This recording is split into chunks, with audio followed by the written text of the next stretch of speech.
माता सती सीधी कैलाश पहुंची भगवान शंकर के पास, झकझोर दिया, ध्यान में से उठाया, उठो, बड़े ध्यानी हो रहे हो, बड़े भजनानंदी हो रहे, हमारो कछु ख्याल ही ना कर रहे। कछु पत्नी ऐसी बोलती है पतियों से, और कछु पति बोले ऐसो पत्नी से, है बड़ी भक्तानी भई है, जा वहीं रह, आइयो मत, वहीं रह, इंद्रदेव के पास ही रह, है ठोक के मोहर लगा देता कोई कोई पति। कुछ पत्नियां भी करती हैं परेशान, वो भी बोल देती हैं। माता सती ने भी भगवान शंकर को अच्छा मान नहीं दिया। तब शंकर ने कहा बात क्या है, तो कहा मैं मायके जाना चाहती हूँ, मेरे पिता के यहाँ यज्ञ हो रहा है और तुम चलो संग, दोनों चलेंगे जोड़ी से, क्योंकि जब से विवाह हुआ है मैं बहनों से नहीं मिली कभी, और बहनों के पतियों से नहीं मिली, सब बहनें आएंगी, सब जीजा आएंगे, तुम मैं मुलाकात करूंगी और आपकी पहचान होगी, आपका संबंध होगा, और आप जाएंगे नहीं तो कैसे संबंध बढ़ेगा आगे। भगवान शंकर कहते हैं देवी मैं जाना चाहता हूँ सब जगह, तुम्हारी खुशी के लिए सब कुछ करना चाहता हूँ, पर अब तुम्हारे मायके में जाना खतरे से खाली नहीं है। क्योंकि एक बात जो बता नहीं सकता वो बात, तो एक तो ये है कि तुम मेरे दिल से निकल चुकी हो, तुम मेरी हो ही नहीं, तो मैं तुम्हारे साथ क्यों जाऊं। एक बात वो बताई नहीं थी, अंदर रखी। दूसरी बात टाल कर बताई, घुमा दिया बात को, कहा कि मैंने तुम्हें नहीं बताया, तुम्हारे पिताजी में और मुझ में उर्धंग हो गया है। देव उत्सव में तुम्हारे पिताजी ने सारे देवताओं के सामने मेरा घोर अपमान किया है, किसी भी यज्ञ में मुझे अब आमंत्रित नहीं किया जाएगा, इसीलिए तुम्हारे पिताजी ने जानबूझ के यज्ञ किया है और मेरे अपमान का षड्यंत्र किया है। अगर तुम जाओगी तो तुम्हारा भी अपमान होगा, मैं तो नहीं जाऊंगा। माता सती ने सोचा कि ऐसे कैसे काम चले, पति पति हैं, पति का सम्मान होना चाहिए मेरे मायके में, उन्हें मैं नहीं जबरदस्ती करूंगी, पर मेरे पति और पिता में एका हो जाए उसके लिए मुझे तो संघर्ष करना पड़ेगा, मुझे बीच में जाना पड़ेगा। मैं बेटी हूं, मेरा कोई मान सम्मान नहीं, मैं तो बिना बुलाए भी चली जाऊंगी पिता के घर में, तो कोई सम्मान की बात नहीं है। ऐसा पत्नी कह रही है पति महादेव से, महादेव समझा रहे हैं कि ना जाओ, मत जाओ। अंत में सती ने जिद पकड़ ली जाने की, महादेव ने भी जाने के लिए हाँ कह दी। तब महादेव ने त्रिविधो न गणो संगः, 3 गणों के संग माता सती को विदा किया, प्रमुख नंदी के साथ, क्योंकि माता सती को भगवान शंकर विवाह करके लाए तब नंदी मौजूद थे, तो आज नंदी को साक्षी मान के ही सती को विदा कर रहे हैं शंकर भगवान। कैसे विदा कर रहे हैं, तो कहा पूर्णान कृतो जाताम तद धर्मो कृतो धना, जो भी धन धर्म युक्त तुम्हारे हिस्से का है उसे भी लेके जाओ और खुशी से सम्मान से जाओ। ये नहीं कि कोर्ट कचहरी वकील मकील अकड़म झकड़म, ये पसंद नहीं है। तुमको जो भी प्रिय लगे कैलाश में लेके जाओ, सब लेके जाओ और सम्मान के साथ जाइए, जैसे लाए थे वैसे जाइए, पर हम नहीं आएंगे तुम्हारे साथ, क्योंकि तुम हमारी बात नहीं मानती हो, इसीलिए आज के बाद हमारा तुम्हारा आगे का सफर बंद। भाई महादेव कितने होशियार पति, सम्मान पत्नी का खत्म अब भी नहीं होने दे रहे। तुम्हारा सम्मान गया तो सब गया, मेरा क्या बचेगा। पत्नी के सम्मान के लिए महादेव ने नंदी को और गणों को भेजा साथ में। माता सती ये सोचती जा रही है कि मैं जाऊंगी तो पिताश्री से लड़ूंगी कि तुमने मेरे पति का अपमान क्यों किया, और मेरे पति के बगैर दुनिया का कौन सा यज्ञ है जो सफल हो जाएगा, तुमने ऐसी गलती क्यों की, जाओ मेरे पति को मना के लाओ कैलाश से। ऐसा सोचती हुई जा रही है, सपना अलग है और होने वाला कुछ। माता सती कनखल हरिद्वार में गंगा तट पर पहुंची। माता सती का सबसे पहले मिलन माता श्री से हुआ, अपनी माँ से। माँ ने गले लगाया, मिली, बिना पूछे ही माँ बोलने लग गई, चोर की दाढ़ी में तिनका जैसे होता है ना, बोलने लग गई, अरे बेटे तुम्हें न्योता नहीं पहुंचा ना, तुम बिना न्योते की आई हो ना, अच्छा किया, आई तो अच्छा किया, पर बिना न्योते की आई हो ना। यानी कि माँ भी टोंच रही है पर मीठी छुरी बनकर, बार बार याद दिला रही है कि तू बिना न्योते के आई है, बिना बुलाए आई है तू, और ऊपर से थोड़ी मलाई मार देती है कि अच्छा किया तू आई, बिना न्योते के आई है ना। तेरे पति महादेव वो नहीं आया ना, कैसे आएगा। दक्ष प्रजापति तेरे पिता से झगड़ा जो हुआ है, जो बातें सती को पता नहीं था वो माँ ने सब बता दी मैंने, और बचा भी लिया खुद को, मेरा कोई दोष नहीं इसमें। ये सारा का सारा प्रोपोगंडा तुम्हारे पिताश्री का है। और जब से तुम्हारा विवाह हुआ है ना, तेरे पिता तो बिल्कुल नहीं सुनते मेरी। तू जब से गई है तब से सब बंद कर दिया सुनना। माता श्री सेफ हो गई, बेटी का पक्ष भी ले लिया, बेटी को टॉर्चर भी कर दिया और सेफ भी हो गई। माता सती ने पिताश्री को प्रणाम यज्ञ कुंड पे जाकर किया, यजमान को। यजमान भी खड़ा हुआ और देखा, तू कैसे आई? मैंने तो नहीं बुलाया तुझे, और मैंने तुझे आमंत्रित नहीं किया, तो भी तू आई है। अरे बड़ी हिम्मत वाली है तू, कितनी ताकत है तुझमें। मैंने बुलाया नहीं और तू आई है। चलो आई है तो यज्ञ कर, यज्ञ में बैठ बैठ बैठ बैठ। तेरा वो तो नहीं आया है जंगली निर्गुणी। अरे बाप रे, ससुर जी जो है सती के पति के साथ में बोलचाल ठीक नहीं कर रहे, पहले ही पौछार कर दी बाणों की। वो कहाँ है निर्गुणी? एक भी गुण जिसमें नहीं है। मैंने बड़ी भूल कर दी, तेरा कन्यादान उसके साथ किया। माता सती ने कहा, ये क्या बोल रहे हो आप मेरे पति के बारे में? है सारा समाज बैठा हुआ है, संत महात्मा ऋषि मुनि देवता गण बैठे, और आप महादेव का अपमान कर रहे हैं महाराज, आप क्या कह रहे हो?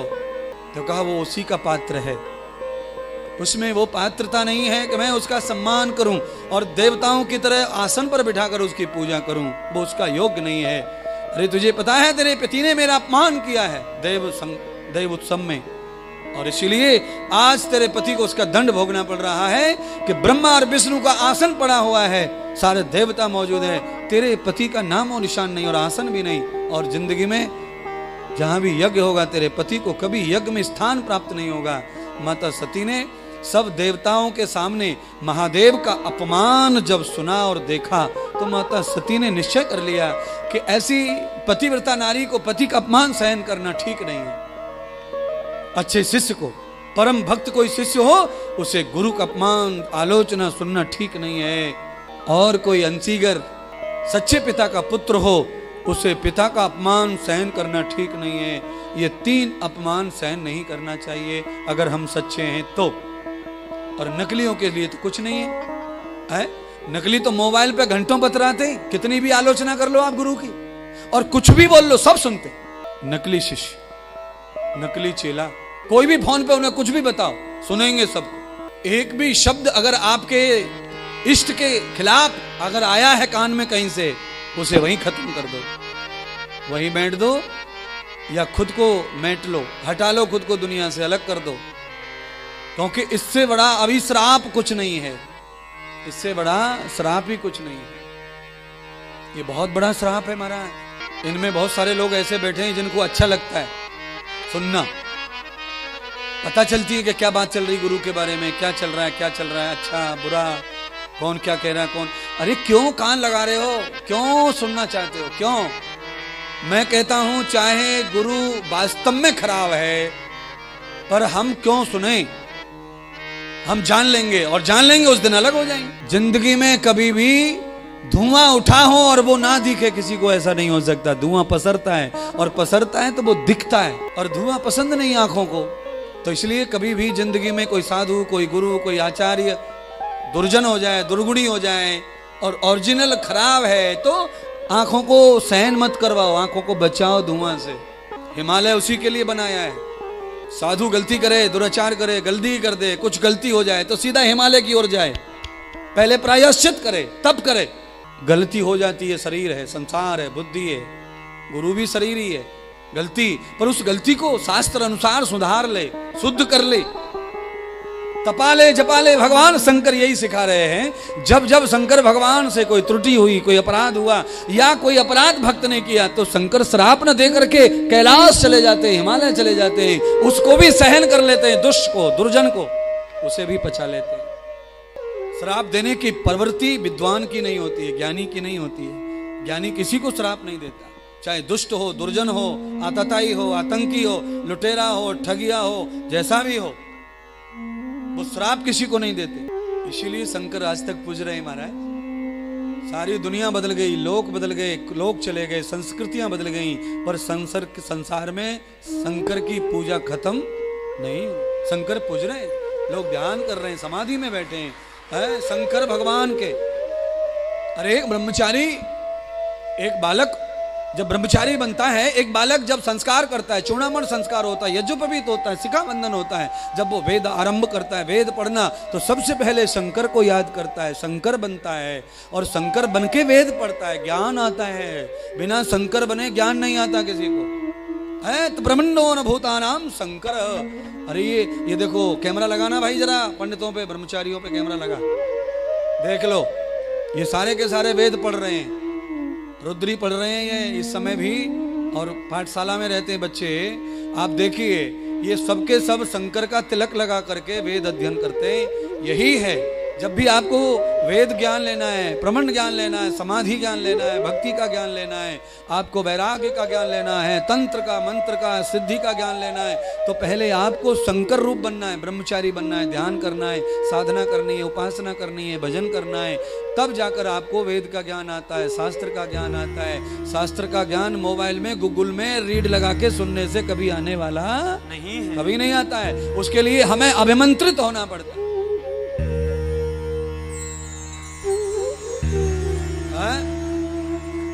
मैं ऐसे पंडितों को पाखंडी कहता हूं जो मोबाइल लगाकर पूजा करवाते, मोबाइल चालू और पूजा चालू। मोबाइल में आरती लगाकर लोग आरती करते हैं घर में, ये पाखंडी तो है? आग्रतो न आरती भवेत। आरती आत्मा से पैदा होती है, मोबाइल से नहीं।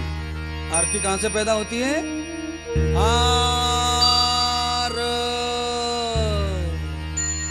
आत्मा, अकार, अकार उकार मकार ओम। ये आत्मा के नाद, आत्मा के स्वर हैं ये किसी किताब और मोबाइल का ज्ञान नहीं मरा।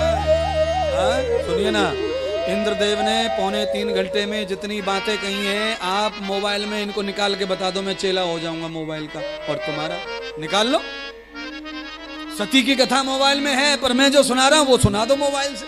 महात्मा इंद्रदेव की आत्मा से जो प्रकट होता है वो गूगल गुरु पे मिलने वाला नहीं है, वो ना मिलने वाला महाराज। एकदम ताजा माल है, ताजा। इससे पहले कभी किसी ने सुना ना हो वो माल है। तुम बूढ़े हो जाओ सुन सुन के, पर ये नहीं सुन पाओगे जो हम सुना रहे हैं। कल सुनाएंगे कथा, आज सुनाई कथा।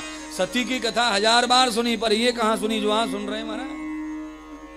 इसे आत्म कथा कहते हैं, इसे आत्म ज्ञान कहते हैं, इसे शंकर भगवान की कथा कहते हैं, सती की कथा कहते हैं। ये कथा है भैया, ये किताब की कथा नहीं है।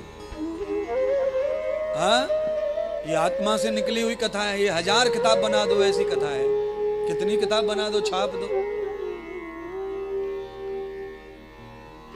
मोबाइल रख लिया और पूजा चल रही है। मोबाइल रख लिया और गाना गा रहे हैं व्यासपीठ पे बैठ के।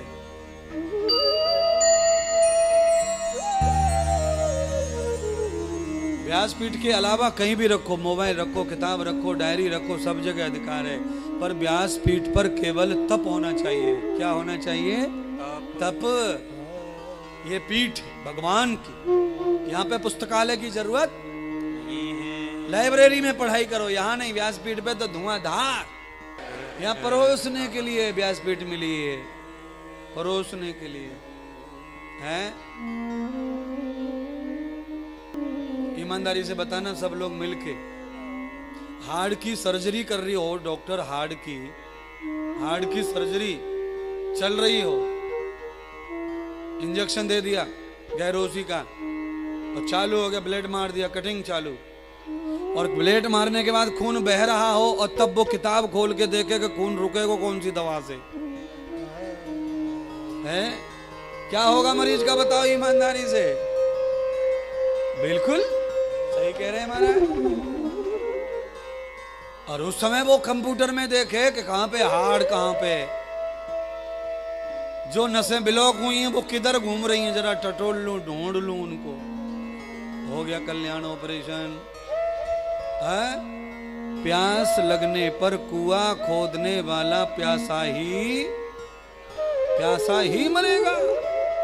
इसीलिए कथा समाप्ति की ओर जाए उससे पहले एक बार और याद करा दूं, कथा के प्रारंभ में जो कहा था कि जो पहले सुनिश्चित कर लेता है कि मुझे कल्याण करना है, तो उसे कल्याण के साधनों को भी पहले ही जोड़ लेना चाहिए। अच्छा, कुछ लोग तो ये सोचते हैं कि जब मरेंगे तब सोचेंगे कि कौन से छोरा है, कितनों देनो, मरेंगे तब। अरे बाबड़ो, मरते मरते थोड़ी कुछ याद रहता है। मरते समय तो हम अकेले हो जाते हैं, लड़के बच्चे सब बगल में खड़े रहते हैं, पर कोई समझ में नहीं आता है। इसलिए सारी योजनाएं पहले से बनाओ। माता सती ने पति को अपमान से देखा। ब्रह्मा और विष्णु भी आसन पर विराजमान नहीं हुए, क्योंकि शंकर नहीं आए हैं, तो दोनों देवता भी नहीं पहुंचे। सती ने निश्चय कर लिया, अब ऐसा अपमान सहन करके तो मैं नहीं जाऊंगी कैलाश।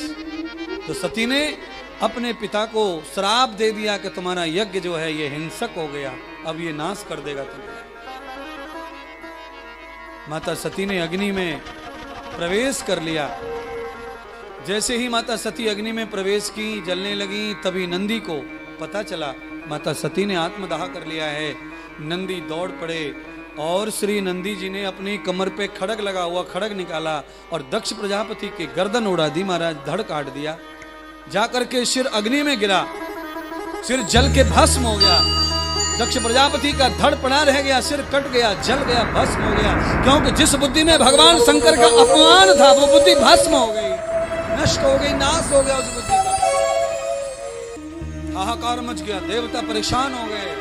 ब्रह्मा जी के पास पहुंचे, ब्रह्मा जी नारायण के पास पहुंचे, भगवान नारायण सब देवताओं को लेकर शंकर भगवान के पास पहुंचे।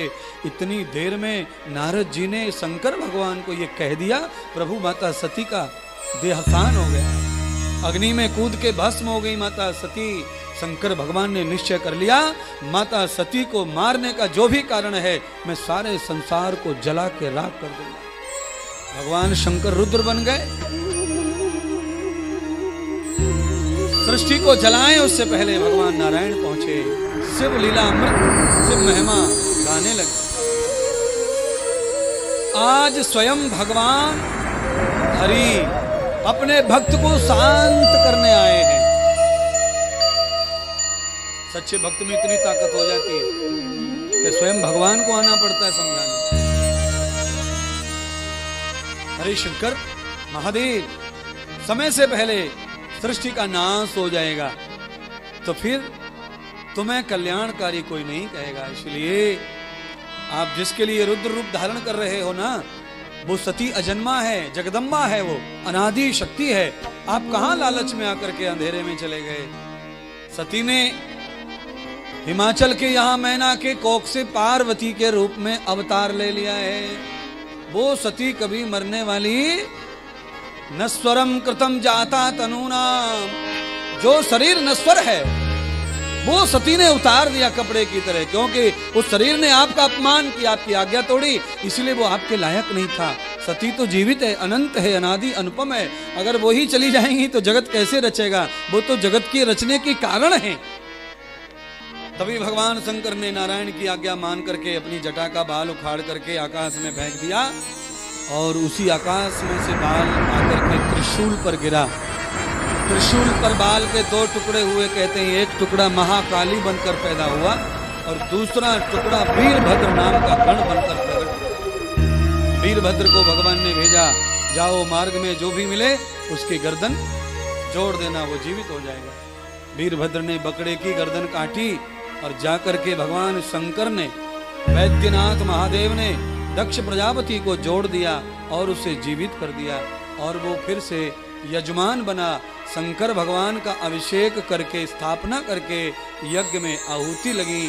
फिर भगवान शंकर को रुद्र के रूप में भस्म चढ़ाई गई। उसके बाद ब्रह्मा विष्णु इंद्र आदि सब देवताओं को आहुतियां दी गई। तो यजमान का शंकर भगवान फिर कल्याण कर देते हैं। शंकर भगवान ने दक्ष प्रजापति का कल्याण भी किया।